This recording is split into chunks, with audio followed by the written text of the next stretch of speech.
So it sounds like you were going down a path in life, and that path slowly was kind of foreclosed on you. Mm-hmm.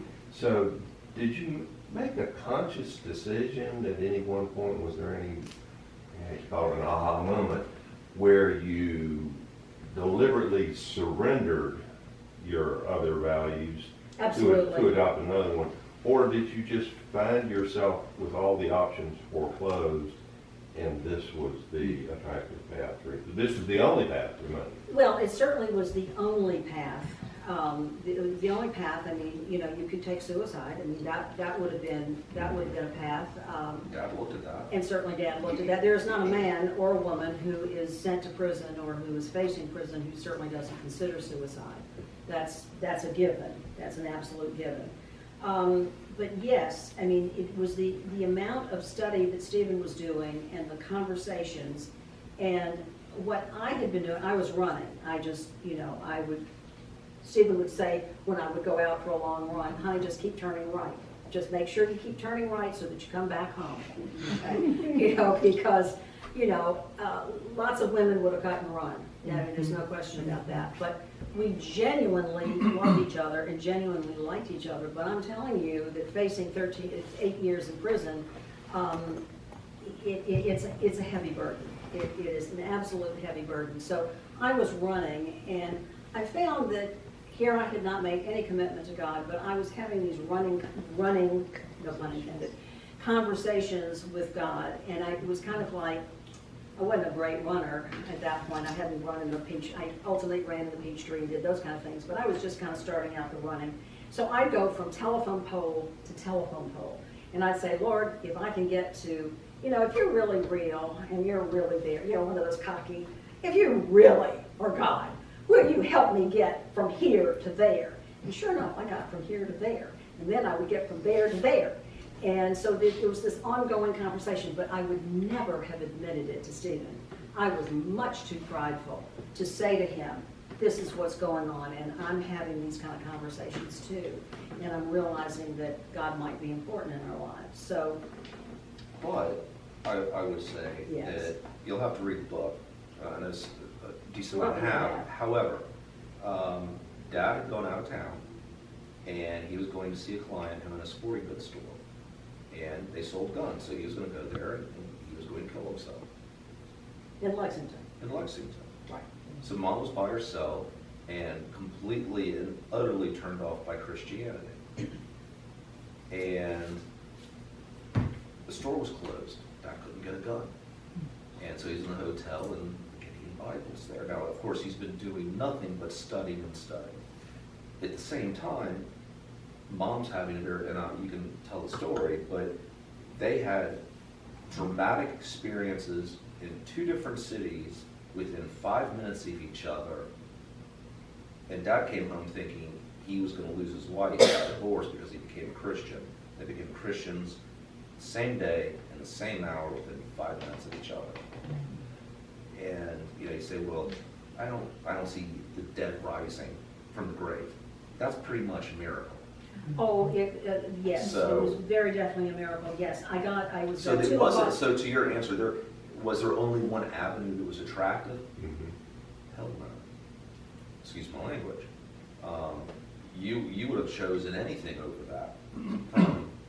I would have chosen anything other, but God kept pushing and pushing me and changing things about me. I could have cut and run at any time, you know.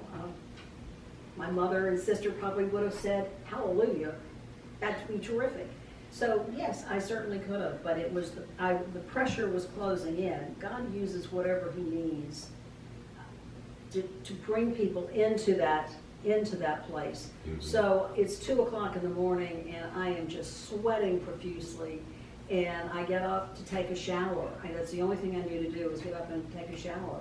And I'm in the shower and I feel a pressure push down on me, and I got flat on my face in the shower. And I knew that that was God, and I knew what I needed to do. And I surrendered, and I said right then and there, I surrender my life to you. Take it and use it in whatever way you want. And that was huge for me. I didn't surrender to anything for anybody, you know. So when Stephen came home, Blake is right. He was really fearful of what, because he was certainly going to tell me what he had done. And he figured, you know, all hell would break loose with that. And I didn't say a word. I said nothing. I just kind of nodded and listened to him. And he said, I've asked the Lord in my life, and he said, I don't feel one whit better. He said, I've got to call Don and Patty Patterson. So he calls Don and Patty, and he said, we need to come over now. And you still haven't told them? of course I haven't told them, absolutely not. And so we're over there, and we're out by their pool house, and Patty keeps leaving. And I find out later she's running in there and praying. She's in another room, and she's on her knees praying of what's going to happen. And they're listening to Steve and all this thing. And finally they said, well, Harvey, what about you? How are you taking all this? And I had to say very quietly, well, it was like I had to eat those words.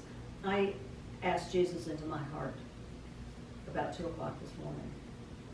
And it was just, whoa. Turned it over. It just started. And everything changed. It was like a light bulb went on, and we changed in a blink of an eye. We saw things differently. We heard things differently. And some people don't, and that's okay. And that's okay. That's what we needed. It was, and we needed for it to happen for the two of us together. Had one part of the marriage gone this way and the other gone that way, it probably would have been awful for us. You know, but God knew exactly what we needed. And everybody's journey is different. And everybody, you know, Stephen used to say when he was speaking, the most wonderful witness is a person who's known the Lord all their life, and they've grown up in the church, and they've always known Jesus. He said, what I wouldn't give to have had that be my life. But it wasn't. And this was the life that we had. And it was just fine. And Dad would say he would rather have gone to prison 5 times out of 5 than have gone through what my friends have gone through, or his friends, kids with cancer, divorce, death of a loved one, wife or husband. You know, this was our vehicle. However, I have fibromyalgia and I have other health issues that I've dealt with for years. But I'd rather have this than what my friends have gone through. We don't leave this world unscathed. And people are going through the same thing, maybe something different, but you're not alone. It's just people talk about it a lot. But, you know, we all carry a heavy burden. That's right. Everybody does go through adversity. Yeah. I haven't, I confess that I have not read the book. Eileen has read it. I have thumbed through it, but I do look forward to reading the whole book.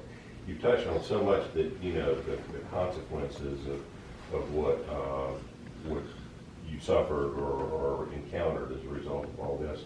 But were there any clawback sort of things like you hear in the Madoff sort of thing? How long did it take? Was there restitution that you had to? There was no restitution because no one lost money because of how But he Stephen was had run guilty his of business. fraud, but he did not defraud.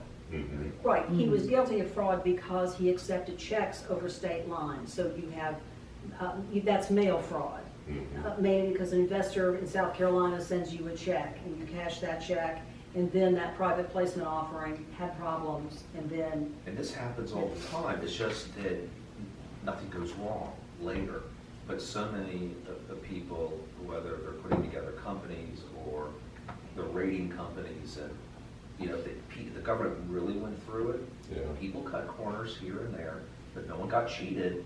But Well, legally, So Yeah. no harm, yeah, foul. No harm, no foul. I mean, many A times... foul, but no harm. kind of like what Stephen's mother said, as long as people don't get hurt or they are not the wiser, That's right.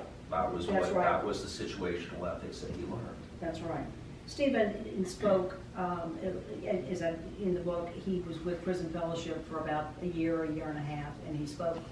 And then after the book came out, he spoke all over the country. And many times men would come up and take him aside and say, I am just sweating bullets over this. You have no idea He said, how I run, the man would say, how I've been running my business, and he said, you ended up this way. He said, but they had not, but nevertheless, he said, I know I've crossed the line, I know I've done this, or I know I've done that. And so many men would say that. They weren't bad people, it's just, sometimes things just happen,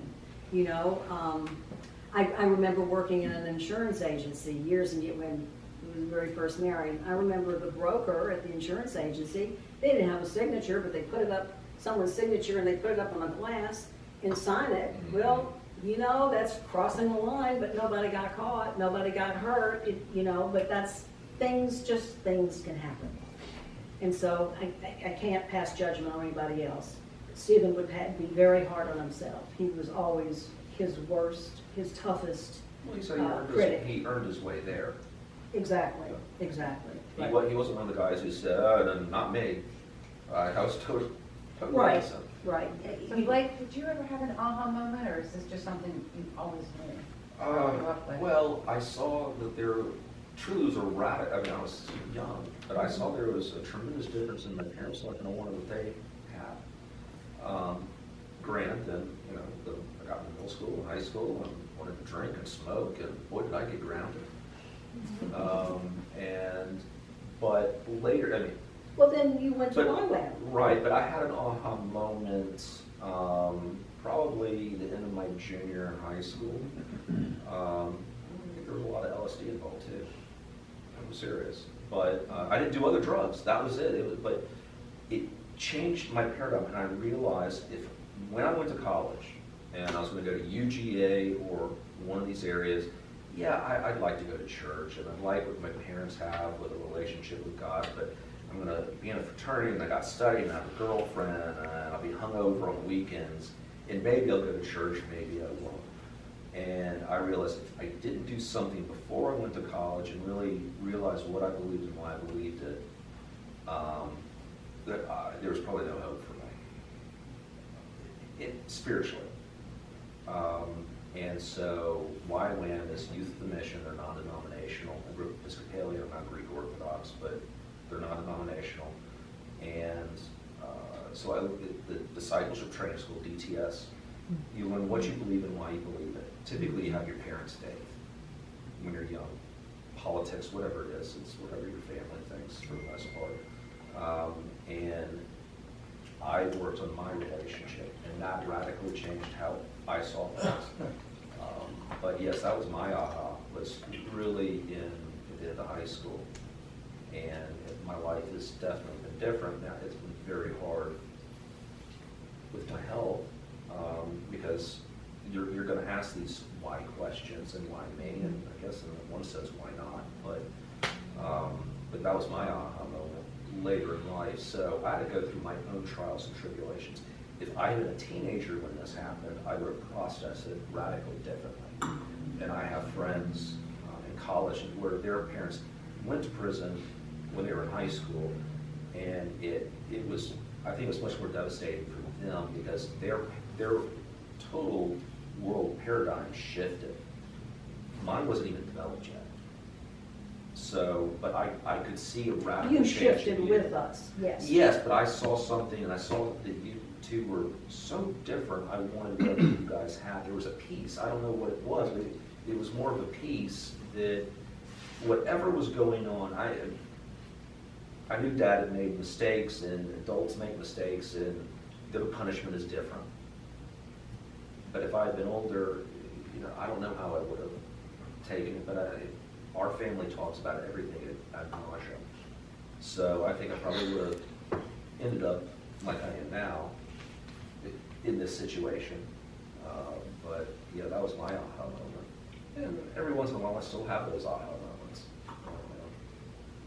You realize your thought process was wrong. It was more worldly than what things that truly are important versus what aren't.